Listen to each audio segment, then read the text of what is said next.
In the Native arts and culture world, Indigenous fashion is huge. It's exploded. But when you look at it on a national level across America, Indigenous fashion is minuscule.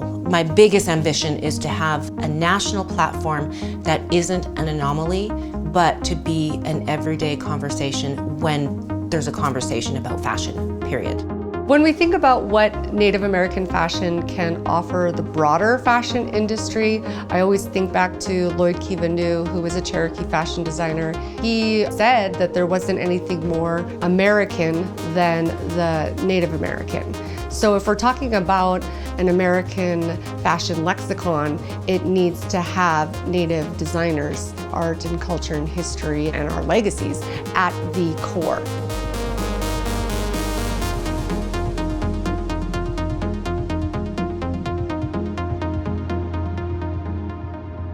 I see fashion as a conduit of how we represent ourselves in the world around us. Indigenous fashion, it's breaking stereotypes and reinvigorating culture. The fashion world is only so much more rich for Indigenous worldviews within it. There's something about Indigenous fashion that makes you feel like proud of who you are.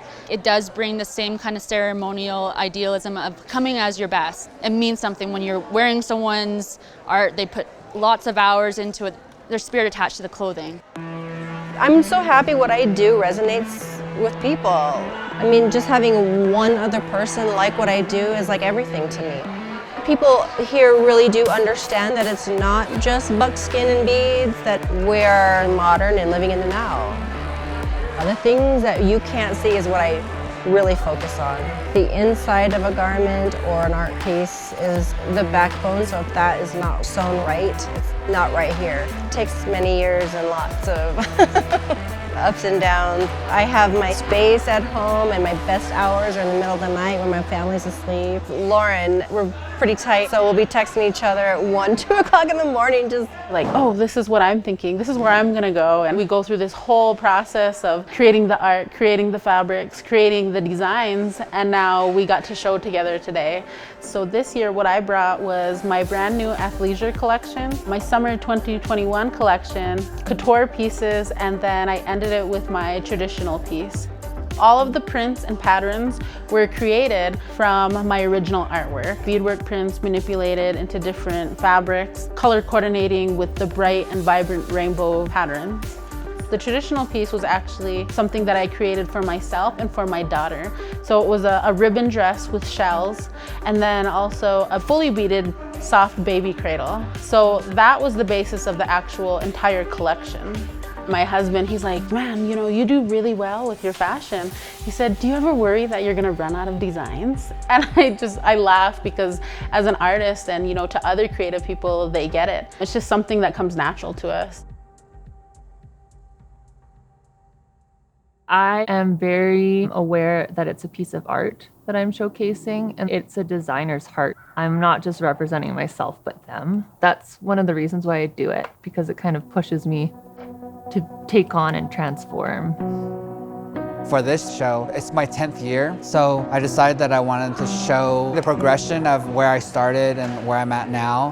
One of the new pieces that I showed on the runway tonight was sort of a beaded haltered silk dress, and the inspiration for that one was the 1800s Navajo eye dazzler textiles. Just very colorful and dizzying. It's got 20 yards of silk chiffon that took forever to finish, but it turned out beautiful. One of the new pieces that we're ready to wear is a tulle cover-up robe. It's just really, really versatile, and it has the arrow motifs from last year's collection. Like using the Navajo words, it seems a little more vulnerable for me because I'm opening up about my background a lot more than I have ever done in the past. I mean, I've always expressed it in the clothes, but without an explanation. Now I'm confident enough to say what it meant to use something as inspiration.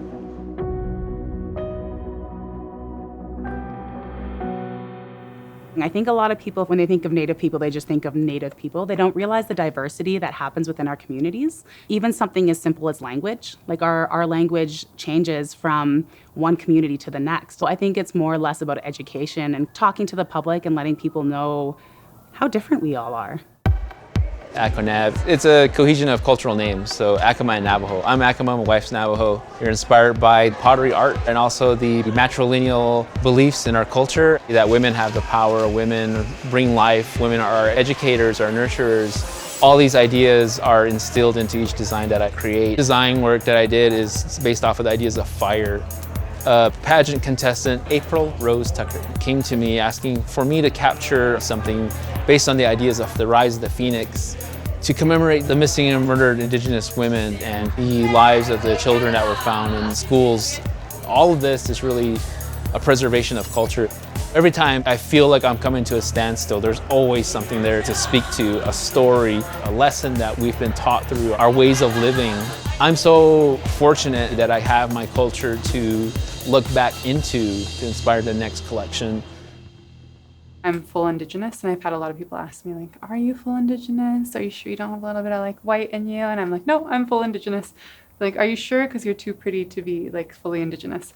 Representation matters. I really want those like 14-year-old, those 13-year-olds to really be proud of who they are, because I don't want them to go through what I went through.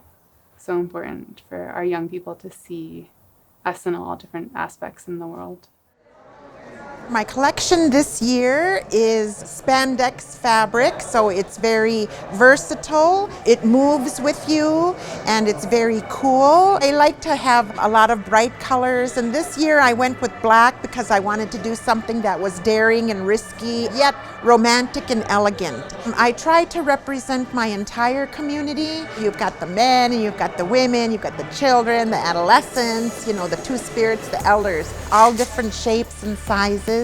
And I collaborated with Nicole Tomlin. She created a bullhead, which is one of our clan systems. I create my own fabric designed from my own beadwork. And they're all inspired from my grandmother, Maggie King, who taught me how to do beadwork, and it's all in the woodland style. We have a wide variety of weather, and that has a lot to do with our landscape, with the trees and the rivers and the lakes and the swamps and the types of animals that are in that area. And then it also has a role in the types of clothing that we wear, what is utilitarian for fall, spring, winter, and summer. There's just so much that we can do, and I want to do everything. It's such an honor to be here, to engage with the communities and see their work. Our contemporary art that's grounded in our histories and our experiences, all of our traditions, our kinship relations to our lands, all of these things are embedded visually and materially right in the art. And unless you really engage with the communities and learn from them, you don't really know what they mean. But once you learn what they mean, it makes the work so much more meaningful and so much more powerful. People are always asking what's the difference between contemporary and traditional, and there's a continuum there. The traditional can be contemporary and vice versa. I think SWAIA Fashion Show, the emphasis on the modern, their mission parallels ours, and we're proud to be a partner with them. The SWAIA Fashion Show should be covered in all mainstream outlets.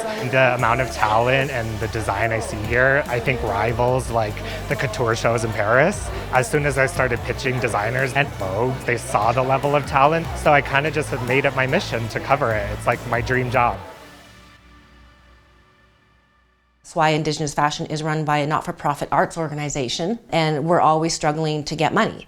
People have no idea how much work and planning goes into just the lighting, let alone the seating, to the sound, hair and makeup, making sure the models feel comfortable, helping and supporting the designers, the different internal staff and volunteer interactions. It's a lot of emailing. I feel just like fried right now talking about it. You know, at the end of the day, it is for the love and the passion. It's extremely exciting to see what's happening today. And there's already things on the radar for the next 2 years at least. So what we want to do is to continue to support this movement. Keep it growing, because it needs to, it deserves to grow.